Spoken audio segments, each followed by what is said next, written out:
नमस्कार, lead India publishers association में आपका बहुत बहुत स्वागत है। मैं हूं डॉक्टर तरुणा एस गौड़।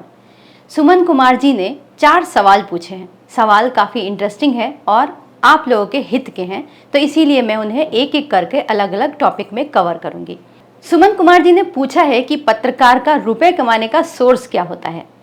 तो पत्रकार का जितना भी सोर्स ऑफ इनकम होता है वो केवल 2 तरह से आप मान सकते हैं। पहला, अगर वो संस्थागत रिपोर्टर है, यानी कि किसी ऑर्गेनाइजेशन में एम्प्लॉय है, बाकायदा वो वेतन के ऊपर उसको रखा गया है, तब उनको जो सैलरी मिलती है वो उनका रुपए कमाने का सोर्स होता है।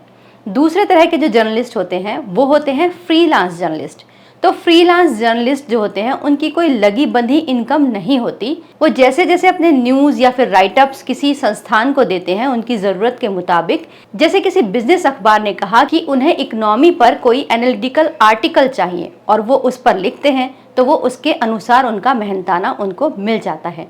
तो 2 तरह के पत्रकार हुए, एक संस्थागत यानी जो ऑर्गेनाइजेशन में सैलरीड एम्प्लॉय के तौर पर हैं वो, और दूसरे पत्रकार हुए फ्रीलांस जर्नलिस्ट जो किसी भी संस्था में बंधे हुए नहीं हैं, बंधकर काम नहीं करते, लेकिन वो प्रोजेक्ट बेस्ड काम करते हैं। तो यही केवल 2 सोर्स ऑफ इनकम होते हैं एक जर्नलिस्ट के। इसके अलावा तीसरा कोई सोर्स नहीं होता। और अगर कोई तीसरा सोर्स है जिसके बारे में कोई आपको समझा रहा है, तो वो सोर्स नॉर्मल सोर्स नहीं है, उसे ब्लैकमेलिंग कहते हैं, येलो जर्नलिज्म कहते हैं, या फिर उसे इल्लीगल सोर्स कहते हैं। तो वो एक पत्रकार के सोर्स का पार्ट कभी भी नहीं हो सकता। लेकिन समस्या ये है कि आज जो भी वेतन मिलता है या फिर प्रोजेक्ट बेस्ड स्टोरीज मिलती हैं, वो एक घर गृहस्थी चलाने के लिए सफिशिएंट नहीं है। तो ऐसे में आप क्या करें? तो एक पत्रकार को चाहिए कि वो अपनी स्किल्स को डेवलप करता चले। जैसे आज का युग इस समय टेक्नोलॉजी का है, टेक्नोलॉजी बहुत ही हैंडी हो गई है, बहुत ही ईजी हो गई है। आप एक मोबाइल से भी अच्छे अच्छे वीडियोस एडिट कर सकते हैं। अगर आप अपनी सोर्स के इनकम को लीगल तौर पे डेवलप करना चाहते हैं, तो आपको चाहिए कि आप अपनी टेक्निकल स्किल डेवलप करें, या फिर आप जिस भी फील्ड में हैं उस फील्ड की अपनी स्किल को हमेशा एक्सेल करते रहें और देखते रहें कि आपके फील्ड में अब क्या नया आ रहा है।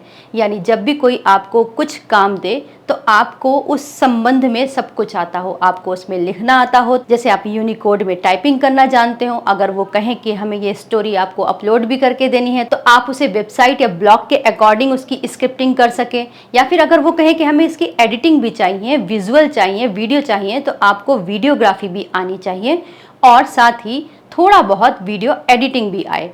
तो इस तरह आप अपने आप को किसी भी संस्थान के लिए बहुत उपयोगी बना सकते हैं और साथ ही साथ कमाई के कुछ सोर्स भी डेवलप कर सकते हैं।